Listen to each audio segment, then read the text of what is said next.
practiced really well together. So we put it behind us. We got to get ready. Go play real good Oregon State team this Saturday. So. Do you give them a talk before you practice with meetings? We do the same things. We're very consistent in our approach. So no team meetings on Monday. We got position meetings. Our coaches make corrections in their individual meetings. What they did good, what they did that needs to be corrected, and then we hit the practice. Does it help having guys from last year that have been through this kind of experience? Sure.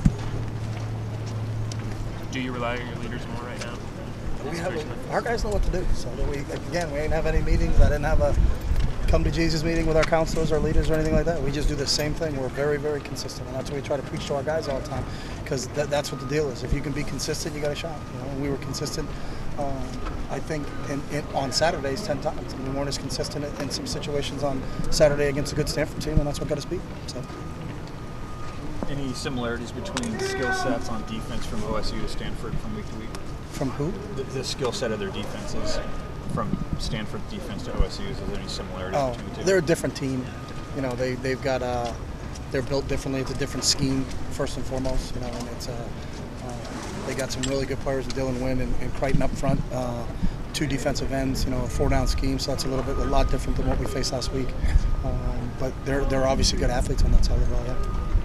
Devon Blackman obviously didn't do too much of the program on the field in the game setting.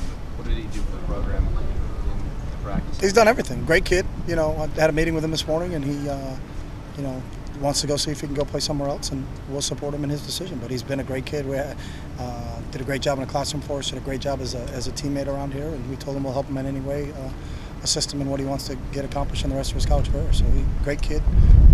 Total support for him. Anything that held him back in his development? Got a lot of good guys in that position. Could you clarify that the TV commentators thought that there was a penalty called on you during the game? Is there a flag on you? I have never been called for a penalty since I've been a football coach. So.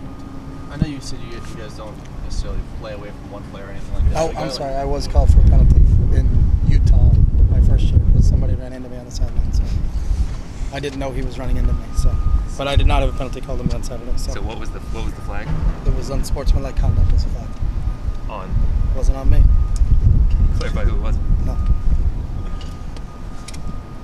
Jordan Poyer. I mean, I know you guys have said in the past you don't necessarily worry about one player, you worry about all 11, but a guy like that, how much do you have to be aware of where he is on the field and just his ball hawking ability? It's the same, but their other corner is outstanding. So, you know, anybody that goes into the game and says, hey, we're not going to throw away from Jordan and throw at Reynolds, you know, it's like pick your poison. You know, it's like saying we're just going to cover Wheaton, but we're not going to cover Cooks. You got to cover both those guys, and you got to be aware of both of those corners. And then that's what's really made the Oregon State a strength is they got guys at every position. You know, so it's not you can't run away from one guy because you're going to run into another guy, or you can't throw away from one guy because you're going to throw in another good guy. And the same thing on offense. You can't double Wheaton or you get beat by Cooks. If you double Cooks, you're going to get beat by Wheaton. So it's you know, that's why they've had a lot of success this year. They got a lot of playmakers. They're healthy and they're making plays on both sides of the ball. Surprised you to see how quickly they turned around from last season's record to this year. I'm not surprised. Mike's a hell of a coach and it's a hell of a team. So. Are the receivers the best you think you want to face next to this season? I'd throw them in. Yeah, it's it's pick your poison. Woods and Lee and Cooks and Wheaton.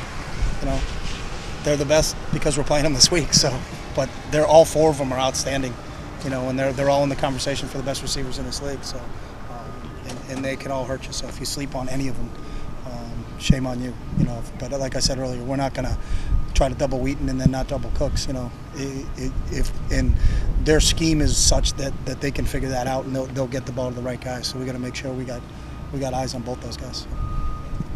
How would you describe the Civil War to people who aren't familiar with it at the time? It's a huge game. The state of Oregon's on the line. You know, it's Oregon State versus Oregon. They played it for 100 some odd plus years. It's always the last game of the year. It's an unbelievable battle against two teams that are very familiar with each other. They know each other really well. And since I've been here, it's always been a great football game. Okay.